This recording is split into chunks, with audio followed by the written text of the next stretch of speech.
मेरे से एक पेशेंट ने पूछा, डॉक्टर साहब परहेज क्या है? मैंने कहा परहेज यही है कि कोई परहेज नहीं है। चाहे वो बहुत पहले से संस्कृति में जमा हुआ है या हमारी धारणा है या मिथ है कि परहेज करने से बीमारी ठीक होती है। कुछ कुछ जगह पर ये बात सही है दोस्तों, लेकिन बहुत सारी बीमारियां आजकल ऐसी हैं जिसमें परहेज करने से नुकसान हो सकता है, और परहेज करना भी सही तरीके से परहेज करना बहुत जरूरी है। बहुत सारी बीमारियों में पहले मानते थे अनाज खाना बंद करना चाहिए, लेकिन आजकल ऐसा नहीं है। उदाहरण के तौर पर टाइफाइड फीवर या एंट्रिक फीवर, जिसमें पहले अनाज को बंद कर दिया जाता था, लेकिन आजकल अनाज का बना हुआ सामान चाहे वो सॉफ्ट फॉर्म में दिया जाता है। ऐसे ही हेपेटाइटिस में सबसे पहले, हेपेटाइटिस का मतलब जॉन्डिस, सबसे पहले खाना बंद किया जाता है, गन्ने का जूस शुरू किया जाता है, जो बिल्कुल गलत है। इनफैक्ट गन्ने के जूस से तो हेपेटाइटिस होता है। दोस्तों, मैं ये बात इसलिए कर रहा हूँ कि परहेज से बीमारियां ठीक नहीं होती हैं। ये बात बिल्कुल सही है कि कुछ बीमारियों में कुछ परहेज होता है, लेकिन हमारे देश में जो धारणा है कि अनाज की चीजें बंद कर देना, फ्रूट और जूस पर बहुत ज्यादा ध्यान देना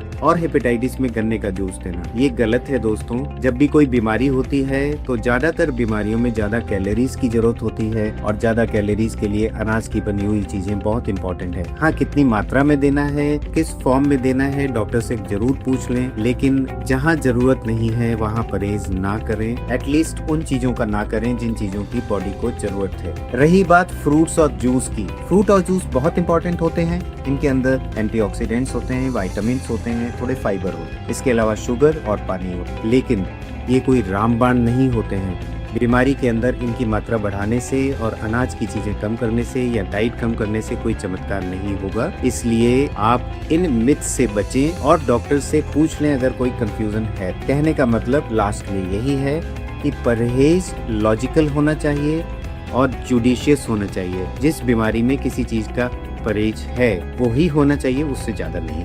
थैंक यू।